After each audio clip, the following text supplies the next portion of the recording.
Oi, pessoal, tudo bom? Que bom a gente se ver de novo.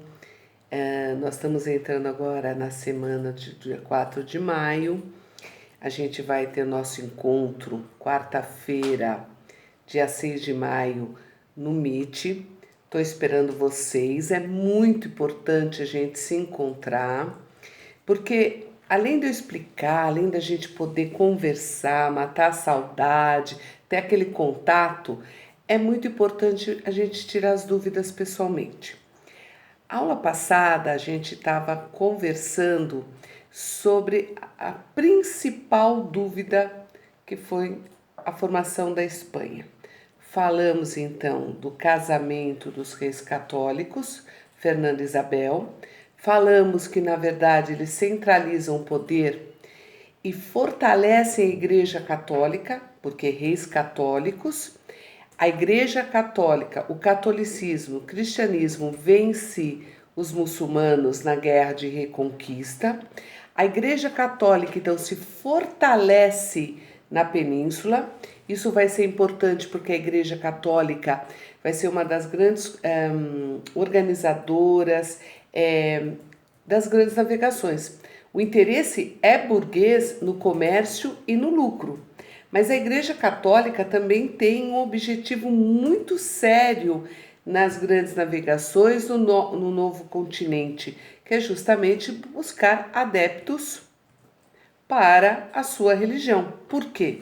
Porque está perdendo adeptos na Europa com as reformas religiosas de Lutero, Calvino, Henrique VIII.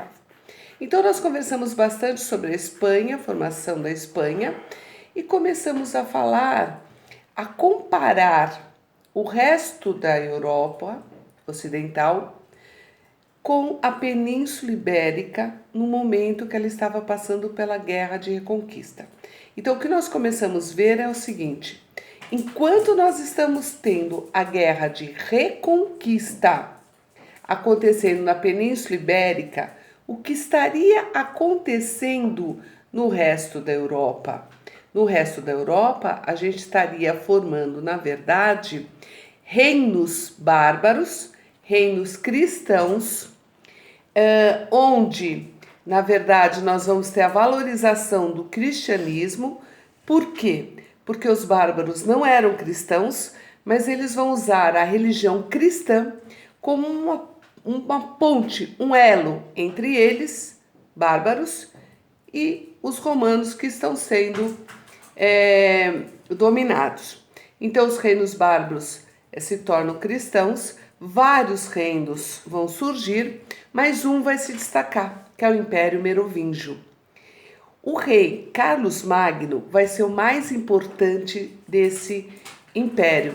E por isso os historiadores vão chamar, a partir de Carlos Magno, o império de Império Carolíngio e não mais Império Merovingio.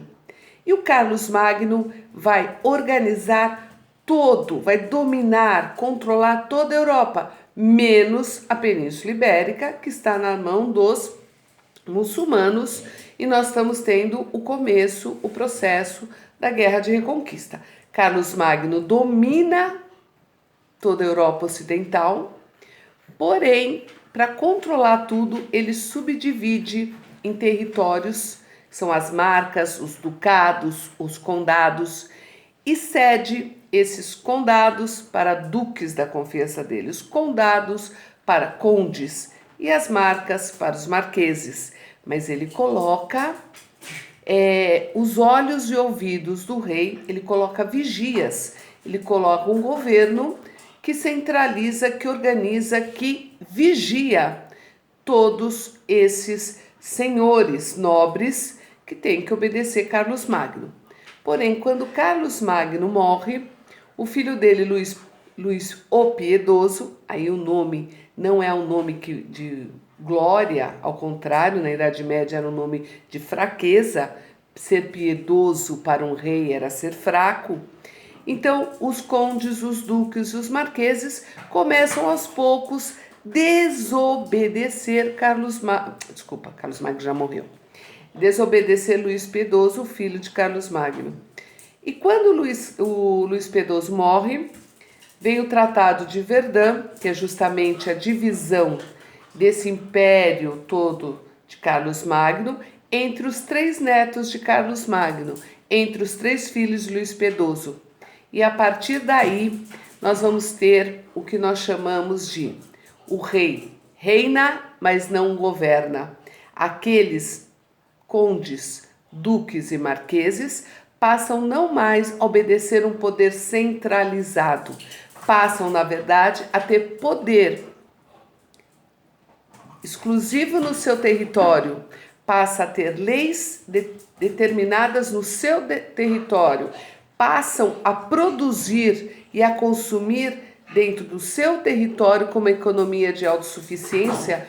Por quê? Porque aquela invasão muçulmana, aquela guerra santa que está acontecendo lá na Península Ibérica, no Mar Mediterrâneo, fechou o comércio do Oriente para a Europa, porque os muçulmanos estariam dominando todo o Mar Mediterrâneo.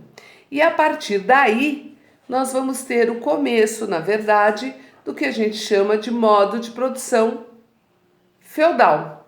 E é aí que nós paramos a nossa aula. E a gente vai se encontrar no Meet para continuar a partir daí.